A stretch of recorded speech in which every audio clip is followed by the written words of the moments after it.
이 시간 하나님의 말씀 함께 읽겠습니다. 베드로전서 1장 23절로 25절까지 말씀입니다. 베드로전서 1장 23절로 25절까지 함께 한 목소리로 같이 읽겠습니다. 너희가 거듭난 것은 썩어질 씨로 된 것이 아니요 썩지 아니할 씨로 된 것이니 살아있고 항상 있는 하나님의 말씀으로 되었느니라. 그러므로 모든 육체는 풀과 같고 그 모든 영광은 풀의 꽃과 같으니 풀은 마르고 꽃은 떨어지되 오직 주의 말씀은 세세토록 있도다 하였으니 너희에게 전한 복음이 곧 이 말씀이니라. 아멘. 이 거듭난다라고 하는 말은 교회가 아닌 우리 일상적인 삶 속에서도 가끔은 함께 나누는 말입니다. 이 거듭난다라고 하는 이 사전적인 의미는 지금까지의 방식이나 태도를 버리고 새롭게 시작한 때를 거듭난다라고 하는 말로 사용합니다. 예를 들면 어느 한 운동팀이라든지 어느 한 부서를 운영하는 지도자가 그 팀이나 부서가 인류팀으로 거듭나게 하기 위해서 안간 힘을 쓰게 되죠. 그래서 새로운 팀과 부서로 어떠한 조직으로 새롭게 태어나게 될 때 그때 거듭난다라고 하는 말을 사용합니다. 이와 달리 교회에서도 이 거듭난다라고 하는 말을 사용하게 되어지는데 이 거듭난다라고 하는 말의 그 원어적인 의미는 위로부터 위에서라고 하는 그런 뜻을 가지고 있습니다. 요한복음 3장에 보면 예수님께서 니고데모와 대화 중에 이렇게 말씀하셨는데 3장 3절에 예수께서 대답하여 이르시되 진실로 진실로 내게 이르노니 사람이 거듭나지 아니하면 하나님의 나라를 볼 수 없느니라. 여러분, 관주 성경을 가지고 있는 분들은 이 거듭난다라고 하는 그 옆에 가만히 보면 3번이라고 이렇게 되어 있어요. 3. 그 같은 페이지 아래에 그 난외에 그 3을 보게 되면 뭐라고 되어 있냐면 또는 위에서 라고 되어 있다고 합니다. 있는 거죠. 그러니까 거듭난다라고 하는 이 말은 위에서부터 위로부터, 다시 말하면 하나님께로부터라고 하는 그러한 말입니다. 영어로는 우리가 born again이라고 하죠. 자, 그리스도인은 그러니까 두 번 태어나는 사람들입니다. 첫 번째 태어나는 것은 육신적으로 태어나는 거죠. 우리들의 이 부모님이 서로 만나서 서로 사랑하고 서로 육체적으로 연합하여 자녀를 낳게 됩니다. 그래서 이 세상에 태어나게 되죠. 부모님 중에서 아버지 혼자 자녀를 낳을 수 없습니다. 마찬가지로 어머니 혼자서 자녀를 태어나게 할 수 없습니다. 반드시 사람이 태어나려면 아버지와 어머니가, 남자와 여자가 만나서 서로 사랑함으로 연합하여 태어날 수 있습니다. 이것은 하나님께서 아담과 하와를 만드시고 가정을 세우신 그 가정과 창조의 원리이기도 합니다. 참 이것이 사람이 몸을 갖고 이렇게 태어나는 것 정말로 신비하죠. 그런데 두 번째 태어난다라고 하는 것은 사람의 힘으로 태어날 수 있는 것이 아닙니다. 거듭난다라고 하는 말의 본래 의미처럼 위에서부터 위로부터 하나님께로부터 이렇게 태어나려고 하면 하나님과 사람의 신비한 만남이 있어야 되는 거예요. 역사가 일어나야 된다는 거예요. 어떤 특별한 사건이 사람에게 임해야 되는 거거든요. 오늘 본문을 보십시오. 23절이죠. 너희가 거듭난 것은, 그러니까 두 번째 태어난다라고 하는 말이에요. 썩어질 씨로 된 것이 아니요 썩지 아니할 씨로 된 것이니 살아있고 항상 있는 하나님의 말씀으로 되었느니라. 베드로는 성도가 두 번째 태어나는 거듭나는 것에 대하여 설명할 때 썩어질 씨와 썩지 아니할 씨 이 두 가지를 서로 대조를 시켰어요. 여기서 썩어질 씨는 뭐냐면 죽음에 이르는 육체를 의미하는 거죠. 우리 육신은 본래 하나님께서 흙으로 사람을 만드셨어요. 그래서 우리들이 죽게 되면 우리들의 육신은 흙이 되어 그냥 땅으로 다시 돌아가는 것입니다. 육신은 썩어서 흙으로 돌아가게 되는 거예요. 그러나 썩지 아니할 씨가 있다는 거죠. 썩지 아니할 씨는 하나님의 말씀입니다. 누가복음 8장에 있는 말씀을 보게 되면 예수님께서 네 가지 땅의 비유를 설명하시면서 이 네 가지 땅의 비유에 대해서 설명을 추가로 하셨는데 8장 11절에 있는 말씀을 보게 되면 이 비유는 이러하니라 씨는 하나님의 말씀이요 라고 했어요.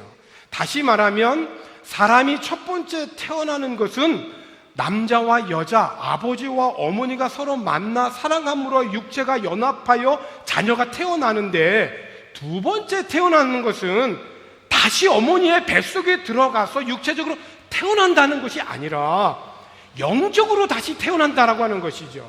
그렇다면 이 두 번째 태어나도록 거듭나게 하는 것이 뭐냐는 거예요. 두 번째 영적으로 본 어게인 하게 만드는 동력이 뭐냐는 거죠. 그것이 오늘 저와 여러분들이 함께 읽은 본문에서 베드로가 설명한 말입니다. 거듭나는 것은 하나님의 말씀으로 거듭나는 것이다. 이 베드로가 하나님의 말씀이 어떤 것이라고 설명을 합니까? 오늘 24절에 있는 말씀을 보게 되어지면 그 하반절에 하나님의 말씀은 이렇다라고 되어 있어요. 살아있고 항상 있는 하나님의 말씀으로 되었다.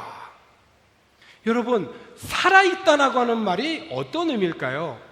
살아있다라고 하는 거는 반응한다는 거예요. 죽은 자는 반응이 없어요. 그런데 살아있는 자만 반응한다는 것입니다. 그러니까 하나님의 말씀은 살아있는 것이고 하나님의 말씀은 항상 있는 것이다. 여러분, 이 하나님의 말씀이 정말 우리들의 삶 속에 살아있다라고 하는 것은 어떤 상황이 직면하게 되어질 때 그 상황만을 보고 해석하고 반응하고 태도하는 것이 아니라 그 상황 속에서 하나님이 뭐라고 말씀하시는지를 성령을 통하여 내 안에 깨닫게 되어지고 그 하나님의 말씀이 내 안에 역사할 때 그 말씀은 살아있는 거예요. 그런데 어떤 일들을 만날 때 하나님의 말씀이 전혀 생각이 나지 않고 그저 그냥 내 생각과 마음과 내 뜻대로 그냥 내 마음대로 하게 되어지면 하나님의 말씀은 죽어 있는 거죠. 그냥 생명이 있는 씨라 할지라도 길바닥에 떨어지면 새들이 와서 쪼아먹는 것처럼 하나님의 말씀은 살아있는 것이다. 그리고 항상 있는 것이다. 여러분, 하나님의 말씀이 여러분의 삶 속에 살아있습니까? 항상 있습니까? 중요한 도전인 것입니다.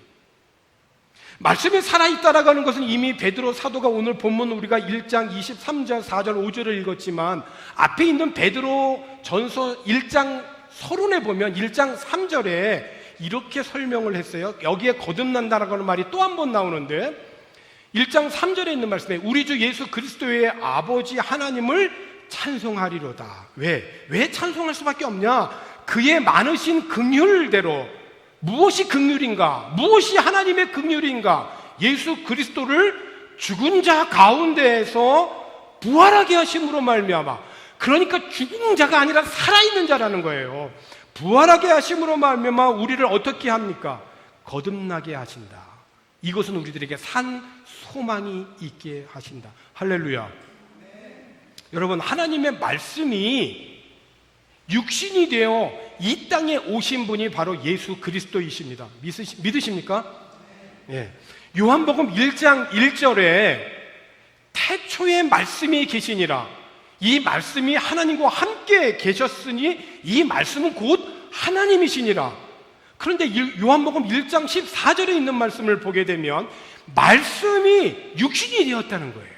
하나님과 태초에부터 같이 있었던 하나님의 이 말씀이 육신이 되어 우리 가운데 거하심에 우리가 그의 영광을 보니 아버지의 독생자의 영광이요 은혜와 진리가 충만하더라. 그렇습니다. 말씀이 육신이 되어 이 땅에 생명의 빛으로 오신 예수님께서 인간의 모든 죄를 짊어지시고 십자가에 죽으셨지만 죽은 자 가운데서 부활하심으로 말미암아 우리들에게 살아있는 영원한 생명의 빛으로 은혜로 진리로 오늘 우리 가운데 역사하시는 것입니다. 예수님께서 죽은 자 가운데서 살아나심으로 영원한 생명의 빛을 주심으로 우리가 영적으로 새롭게 태어날 수 있는 생명을 갖게 되었고 이것은 우리들에게 살아있는 소망이 되어진 것입니다. 영적으로 새롭게 태어날 수 있도록 하나님은 모든 구원을 다 준비해 주셨습니다. 다만 인간이 해야 할 일이 있습니다. 하나님은 구원을 위해서 모든 걸 다 이루셨어요. 다만 하나님이 이루어놓으신 이 구원에 대해서 사람이 해야 할 한 가지 일이 있다는 것입니다. 그것은 구원을 위해서 이 땅에 예수 그리스도를 보내주신 그 하나님의 영원한 선물인 예수 그리스도를 내 마음에 영접하는 것입니다. 요한복음 1장 12절 말씀에서 영접하는 자, 곧 그 이름 예수 그리스도를 믿는 자들에게는 하나님의 자녀가 되는 권세를 주셨다라고 하였어요. 그러니까 여기서 영접한다라고 하는 말은 뭐냐면 예수님을 내 마음에 받아들이겠다는 거예요. 예수님을 내 삶에 받아들이겠다는 것입니다. 그러니까 예수님을 내 마음에 받아들이겠다라고, 내 마음에 모셔드리겠다라고 하는 것은 뭐냐면 예수님께서 이 땅에 오셔서 행하신 모든 일들, 예수님께서 행하신 모든 일들 뿐만 아니라 하신 말씀을 그 말씀대로 내가 살겠다는 거예요. 그 말씀대로 살겠다라고 하는 외적인 표시가 뭡니까? 세례죠. 내가 예수님처럼 살겠습니다. 예수님과 연합하겠습니다. 예수님과 하나 되겠습니다. 그렇게 내가 많은 사람들 앞에 고백하는 것이 세례인 거예요. 그래서 세례의 의미는 예수님의 삶과 죽음과 그리고 부활에 연합하는 것이에요. 그 은혜에 감사하고 감격하여서 교회 앞에서 내가 신앙을 고백하는 것입니다. 예수님, 나는 이제 예수님과 연합합니다. 나는 예수님과 하나 되고 싶습니다. 그러므로 예수님이 미워하는 것을 내 삶 속에 둘 수가 없습니다. 예수님이 미워하는 죄를 짓고 살 수가 없습니다. 그러니 내 마음을 바꾸고 내 삶을 바꾸겠습니다. 그렇게 마음에 다짐하고 내 실질적인 삶 속에 변화되어 가는 것, 이것을 회개라고 하는 거잖아요. 이렇게 하나님의 초청에 응답하고 예수를 내 마음에 모셔들여서 내 삶이 변화되어져 가는 사람들이 모인 곳이 뭡니까? 그것이 교회죠. 그래서 교회는 문제가 많아요. 소문이 많은 곳이에요. 왜? 죄인들이 모이는 곳이거든요. 그러나 이렇게 문제가 많은 것 같지만 그 죄인들이 하나님의 이 말씀으로 변화되어지는 곳이기 때문에 이 세상 마지막 때의 유일한 희망은 바로 교회에 있다는 것입니다. 그래서 마지막 때 사탄은 어떻게 하든지 사람을 변화시켜 하나님께로 자꾸 턴하려고 하는 그런 사람들을 막기 위해서 교회를 무너뜨리려고 하는 거예요. 지난 2000년의 세계 역사를 보십시오. 사탄은 기독교를 무너뜨리기 위해서 온갖 박해와 이념과 사상과 핍박을 가했습니다. 그러나 기독교는 사망과 죽음을 딛고 부활한 산 소망을 붙드는 은혜와 진리가 충만한 생명 있는 하나님의 집입니다. 가장 강력한 죽음마저도 정복한 것이 교회입니다. 그러므로 주님 다시 오실 때까지 우리는 교회를 사랑하고 교회를 지켜가야 되는 것입니다. 사랑하는 성도 여러분, 우리가 거듭나야 될 텐데 거듭나지 않으면 어떻게 될까요? 이 질문은 우리들의 인생에서 가장 중요합니다.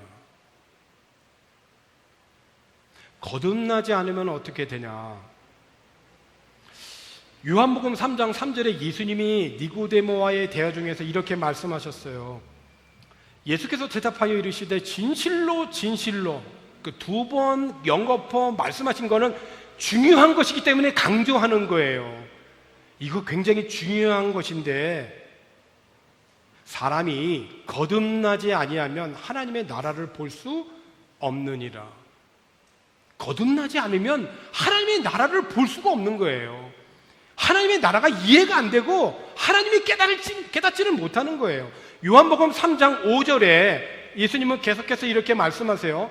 예수께서 대답하시되 진실로 진실로 내게 이르노니 사람이 물과 성령으로 나지 아니하면 하나님의 나라에 들어갈 수 없느니라.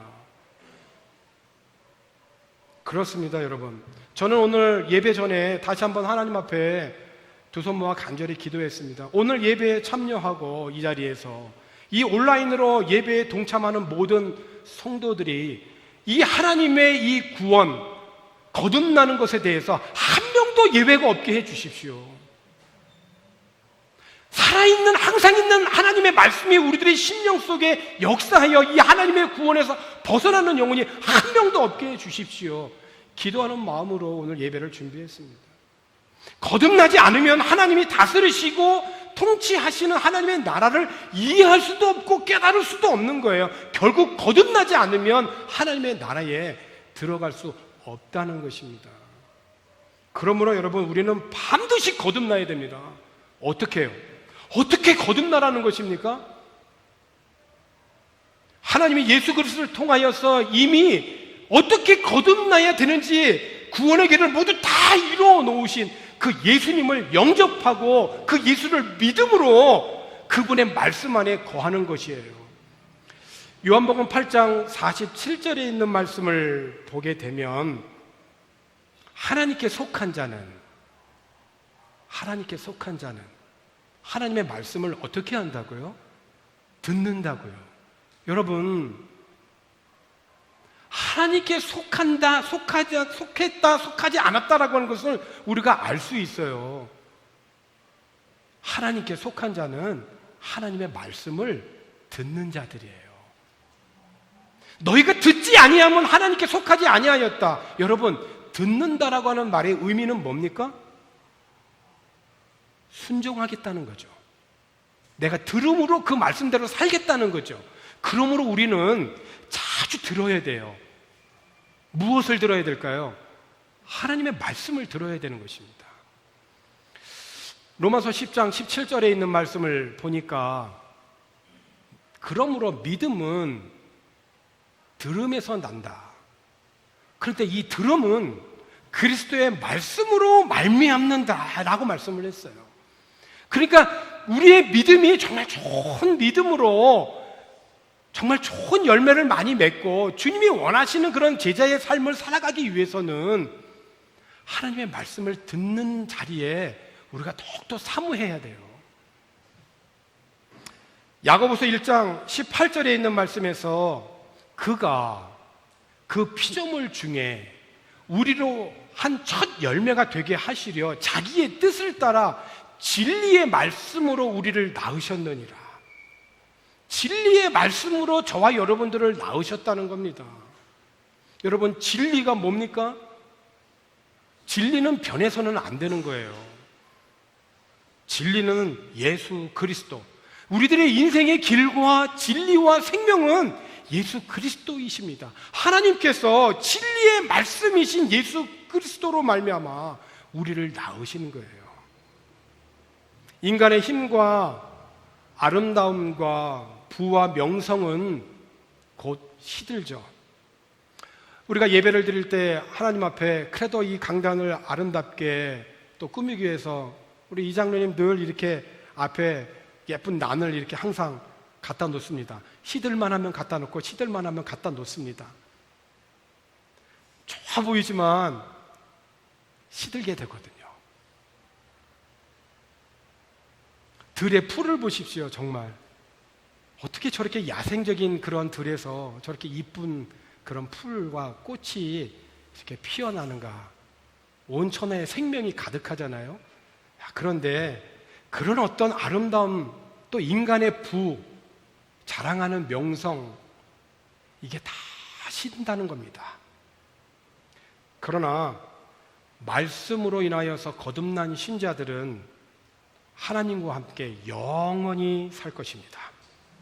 모든 육체는 풀과 같고 그 모든 영광은 풀의 꽃과 같으니, 오늘 우리가 예배 시간에 들어 시작하면서 찬양했듯이 풀은 마르고 꽃은 시드나 꽃은 떨어지나 오직 주님의 말씀은 세세토록 있을 것이다. 오늘 저와 여러분이 감사한 것은 뭡니까? 오늘 저와 여러분이 복 있는 자가 왜 복이 있습니까? 바로 이렇게 영원한 하나님의 말씀과 잇대어서 살아가고 있다라고 하는 것이에요. 결국은 썩어 없어질 덧없는 인생에서 날마다 우리를 구하시는 생명의 말씀, 그 말씀에 여러분 어떻게 매일매일 반응하며 살아가십니까? 그래서 베드로 사도는